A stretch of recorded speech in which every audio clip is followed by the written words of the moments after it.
You're listening to Danny and Gallant Powered through the Alaska Airlines Studios. on 710 ESPN Seattle. Now, here are your hosts, Danny O'Neill and Paul Gallant.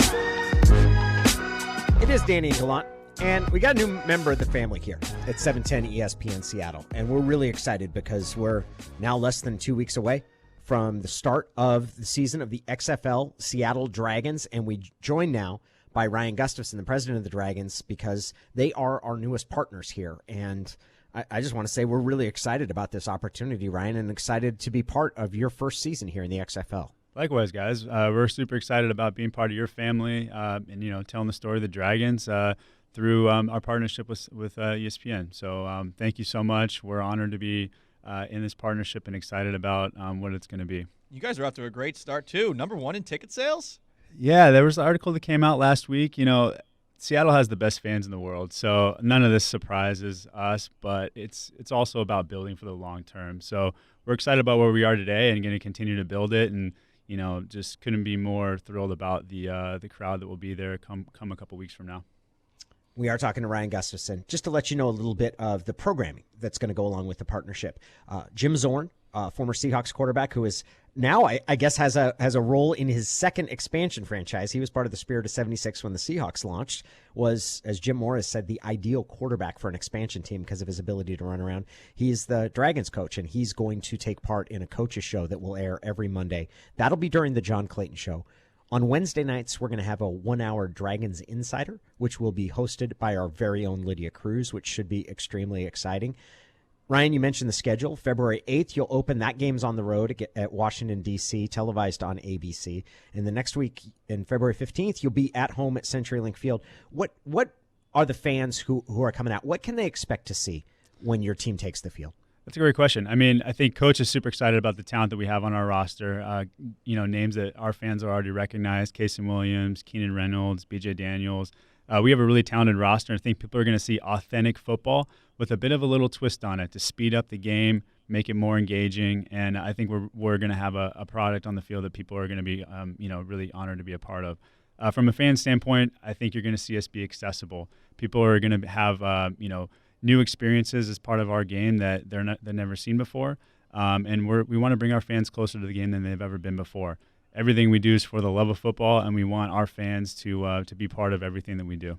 What's it been like watching the competition as all these guys try to vie for starting positions, playing time? Because for all of these guys, it's essentially playing with a blank slate right now. They're all trying to start something new in this new league with this new team. Yeah, the XFL is so great because it's about opportunity, giving players a chance to play the game that they love. Everybody that is on our team and across our league is doing this for the right reasons. They want to play the game that they love, and the passion, enthusiasm for that opportunity is something that we're all super excited about. That's why Coach Zorn and his staff are doing this too. It's all about the players and about creating a compelling football product for our fans, and we're just excited to get it kicked off here quickly. The other person at our station who is going to have a role covering our new partner, the XFL Seattle Dragons, is Maura Dooley, who's going to be reporting as an insider. She'll also have sideline reports and be part of a weekly podcast that will also be hosted by Lydia Cruz. Ryan, I find myself thinking back to the 1980s, and that's kind of when I was just turning 10 and kind of becoming a football fan and knowing more about the teams, and the USFL launched. And I remember how cool that was to have a separate league that was in the fall. I think from their business development, there's a lot of lessons to be learned, but it was a standalone league that tried to put on a competitive product. I know you guys have talked about not competing with the NFL. How do you see the XFL fitting into the larger landscape of tackle football in America? Everyone wants more football. We did a lot of market research across the country, and there are upwards of 40 million football fans that want more football in the springtime. We think that there's going to be a huge audience that watches us on ABC, ESPN, and Fox, and we're excited about continuing to grow this for the long term. We're not in this for 1 year. We're in this to build a 100-year brand, and it's about doing things the right way to engage fans and make them a part of our game. So there's plenty of room for more football. People tell us that. And we're excited about the the product on the field that we're going to be bringing to our fans here in the next couple of weeks. Was there anything that you guys learned from the Alliance of American Football and how they started and how things didn't go so well for them as you guys got ready for it? Because you guys had you've had a lot more time and a lot more resources invested into it. So what was there anything that you were able to take away from what they went through? Sure. I mean, I think that you showed that people have an appetite for more football. So it proved that concept. But like you mentioned, it's just a completely different animal. We have over $500 million of committed funding to getting this stood up, which allows us to think long-term about fan development. It also allowed us an 18-month process to develop a football product that's going to be compelling for our fans to watch. You saw that with our rule innovations. You see that with what we did at training camp the last couple of weeks. We had a lot more time to develop a really great product that our fans are going to be excited to watch on television and in person. So all of that, plus the people that are involved in this, it's just going to differentiate us from anything that's ever been done before and help us succeed. You mentioned some of the figures. We're going to know the coach, Jim Zorn, who's not only former player, but has been a coach here with the Seattle Seahawks and was former head coach at Washington in the NFL. Casey Williams, Keenan Reynolds, both of whom have had time with the Seattle Seahawks. B.J. Daniels, who was the backup for a year. What style of offense do you think we're going to see? Have you seen enough of your team to know what it's going to look like when you guys get out on the field? Yeah, I think, Coach Zorn in his heyday as a player was known for his innovative style of play, and you're going to see that with us too. Across our league, you're going to see more fast-paced, up-tempo offenses. We have the 25-second play clock, the running clock, technology where coaches can speak directly to players to help move things in a quicker way. So I think you're going to see that across the league, fast-paced, up-tempo, and I know Coach has a lot of innovations he's going to bring, but we've got a lot of talent on our team, and I know our fans are going to be excited about, the product that we put on there on both sides of the ball. I'm so excited to get it kicked off here in a couple of weeks, both when we all go to D.C., but obviously when we kick off here at CenturyLink Field on February 15th. I'm really intrigued by the idea of everyone having headsets. Is it multiple players now as opposed to in the NFL where there's two guys with a green dot? Yeah, exactly. So Coach can speak to all the players, Wow. kind of just, again, it speeds it all up. So there's no restrictions on the amount of time and everything else. So the idea is we want less downtime, more action, less stall, more ball. So we're going to bring technology and rule innovations that are going to help do that. And we think that speeding up the game along with some of our other rule innovations that eliminate plays that may be less entertaining, that's all going to help our fans enjoy our style of play.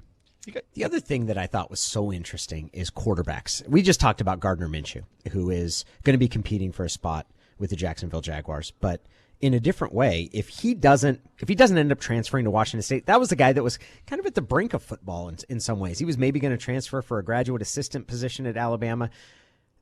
An alternative league provides opportunities for development to quarterbacks that they don't necessarily get in today's environment. John Kitna was found in the World Football League.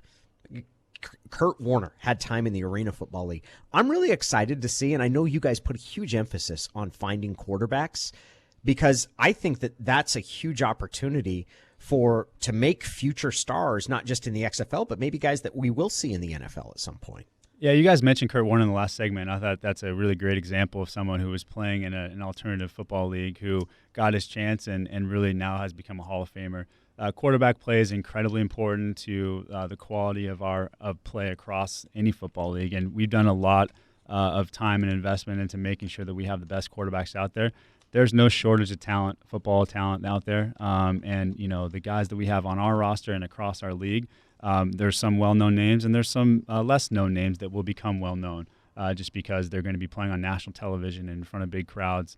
And that's exciting for our players. It's exciting for our fans and really kind of what our league is all about, creating that opportunity. Is part of that long-term process you guys looking at some players that maybe aren't getting the most opportunity that they could potentially in college, and maybe you guys look at and say, hey, in the NFL it takes 3 years. You have to be with a program for 3 years before you can go to the draft. Is that something that you guys are looking to maybe say, hey, you can come quicker if you feel that you can play in this professional league?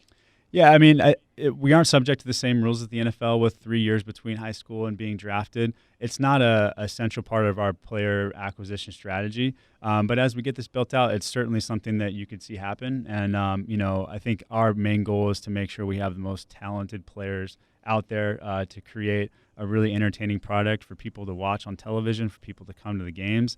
and give players opportunities that they otherwise wouldn't have. So that's certainly something that could happen down the road a little bit more. And our goal is just to make sure that we have the best talent out there we can.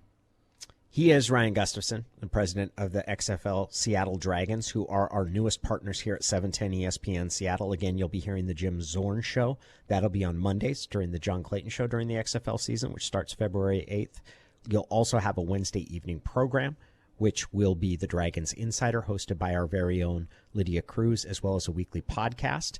And Maura Dooley will be serving as our Dragons Insider and also sideline reporter. Ryan, we're really excited about this partnership, and we really appreciate you coming in this morning to join us. Likewise, we're so grateful and excited about our partnership as well. This is the beginning of something really special for us and our partnership, and excited to have you all involved in our family and likewise to be involved in yours. So thank you so much for having me. In the words of Earl Thomas, it's Dragon time. You got it. Kicking off soon. Thanks, guys. Thanks very much, Ryan. It is Danny and Gallant. We're going to be back to raise flags, including really corny quotes that stupid radio hosts make to try and end interview segments. That'll be next.